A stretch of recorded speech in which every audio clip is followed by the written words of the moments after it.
Hello la team, j'espère que vous allez bien. On se retrouve aujourd'hui pour une nouvelle vidéo du module 1. Et dans cette vidéo, on va parler du passé simple. Donc, dans les premières vidéos, on a parlé du présent et du present continuous. Et maintenant, on va parler du passé simple. La première chose que vous devez savoir, c'est que le passé simple, en anglais, on dit le simple past ou le prétérit. D'accord? Donc, si des fois vous entendez simple past et des fois vous entendez prétérit, c'est la même chose. Ne vous inquiétez pas, c'est la même chose. Donc, en français, on a le passé simple et en anglais, the simple past ou le prétérit. Dans cette vidéo, on va voir tout d'abord la formation donc d'un verbe au passé simple. Ensuite, on va voir la prononciation parce que en fonction des terminaisons, la prononciation ne sera pas la même. Et ensuite, on va voir quand est-ce qu'on parle au passé simple parce que dans d'autres vidéos, dans d'autres modules, on va voir d'autres formes de passé. Et donc là, aujourd'hui, dans cette vidéo, on va voir quand est-ce qu'on utilise le passé simple. Alors, premièrement, la formation. Donc, c'est très simple. On prend le sujet, le verbe au présent et pour le mettre au passé, on rajoute juste ed à la fin. Donc, un exemple, je prends le sujet I, un verbe au présent, donc cook, donc qui nous donne je cuisine, I cook. Et pour le mettre au passé, on rajoute juste D à la fin, qui nous donne I cooked, je cuisinais. Attention, il existe des verbes irréguliers, d'accord? Donc, la formation avec les verbes irréguliers, c'est simple, on prend juste le sujet et le verbe irrégulier. Là, je vous ai fait un petit tableau avec les verbes principaux irréguliers à connaître par cœur. Mais je vous mets aussi un document Word en pièce jointe avec tous les autres verbes au passé simple irrégulier afin que vous les connaissiez par cœur. Parce que ces verbes, il n'y a pas de méthode, il faut les apprendre par cœur. Premièrement, on a be au présent qui nous donne was ou were au passé simple, donc qui veut dire être. Ensuite, on a have au passé simple qui devient had, do au passé simple qui devient did, go au passé simple went, buy, bought, come, came, drink, drunk. Voilà, donc ça c'est des mots irréguliers à apprendre par cœur. D'accord? Donc je vous laisse le document Word en bas de la vidéo, comme ça vous pouvez le télécharger et vous aurez déjà tous les verbes irréguliers au passé simple à apprendre par cœur. Et je vous souhaite bien du courage parce que je me rappelle que quand moi j'ai dû les apprendre par cœur, c'était compliqué. Quand on commence à les apprendre par cœur, c'est compliqué, on en a marre, ça nous saoule. Mais au final, après, quand on parle en anglais, bah, ça vient tout seul, ça sort tout seul. Donc on est bien content de les connaître. Alors, maintenant, on va voir la prononciation des verbes réguliers. Donc, premièrement, les verbes qui terminent par un D ou un T, on va prononcer id, ed. D'accord? Donc, quand je dis les verbes qui se terminent par un D ou un T, je parle à la prononciation, d'accord? Je ne parle pas à l'écriture. Par exemple, le premier verbe decide, au présent, decide. À la prononciation, on termine par un D, mais à l'écrit, il termine par un E, d'accord? Donc, je parle bien à la prononciation, pas à l'écrit. Donc là, decide devient decided. Need devient needed. Voilà, on prononce bien le ED. Pareil pour les verbes qui terminent par un son T, donc start, ça devient started. Hate devient hated. Voilà, on prononce bien ED.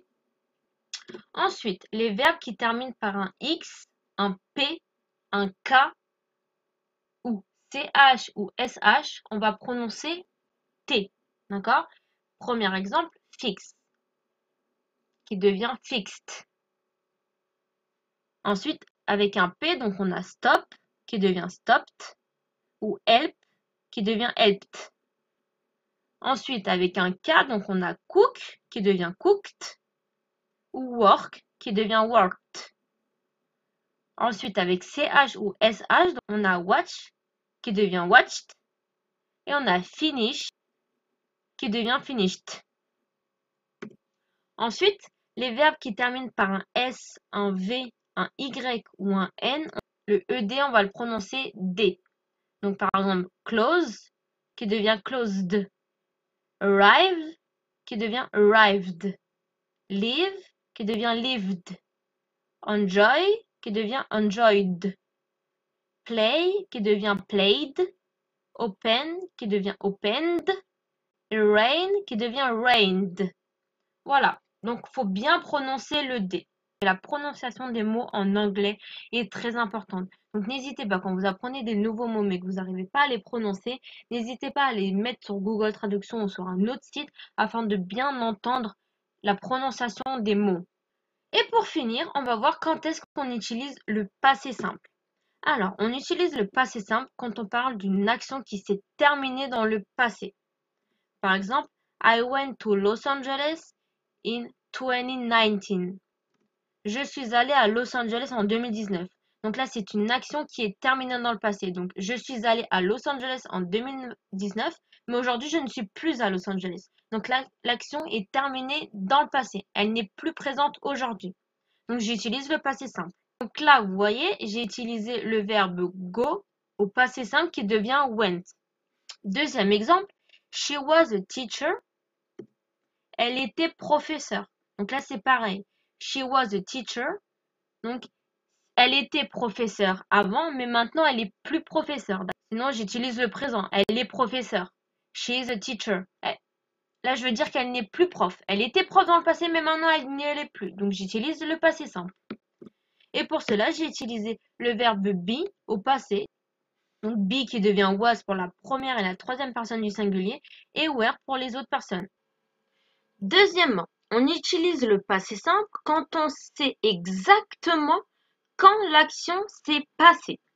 Premier exemple, si je dis I ate sushi yesterday, ce qui signifie en français j'ai mangé des sushis hier. Donc là, on a bien notre indicateur de temps qui est hier, donc yesterday. Donc on sait exactement quand l'action s'est passée. On sait que j'ai mangé des sushis hier, donc on utilise le passé simple. Donc pour rappel, ate, c'est le passé du verbe eat. Eat, ate. Eat, ate.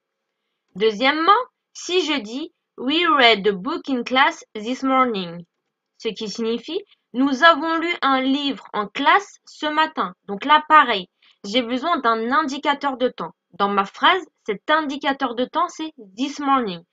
Donc l'action, c'est que nous avons lu un livre en classe, mais quand est-ce qu'on l'a lu? On l'a lu ce matin. Donc on a bien un indicateur de temps. Donc on utilise le passé simple. We read a book in class this morning. Pour le verbe read, donc c'est le verbe read au passé, ils ont exactement la même orthographe, d'accord?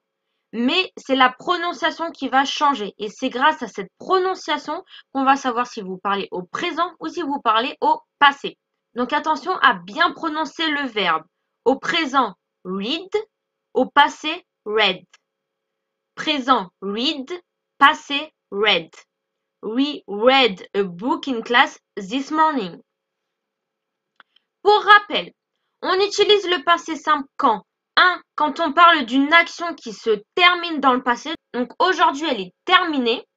Et 2. Quand on sait quand l'action s'est passée exactement. Et pour savoir du coup quand l'action s'est passée, on a besoin d'un indicateur de temps.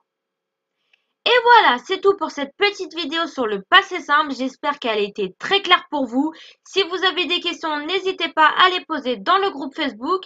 Vous allez retrouver juste après cette vidéo l'exercice avec la correction comme d'habitude. Et vous allez retrouver aussi en plus un document Word à télécharger. Dans ce document Word, vous allez retrouver les principaux verbes irréguliers au passé simple. Donc surtout, il faut les apprendre par cœur. Pour ça, il n'y a aucune règle, il faut juste les apprendre par cœur. Et voilà, c'est fini pour cette petite vidéo sur le passé simple. Je vous laisse maintenant tranquille et on se dit à demain pour la prochaine vidéo. Ciao, ciao!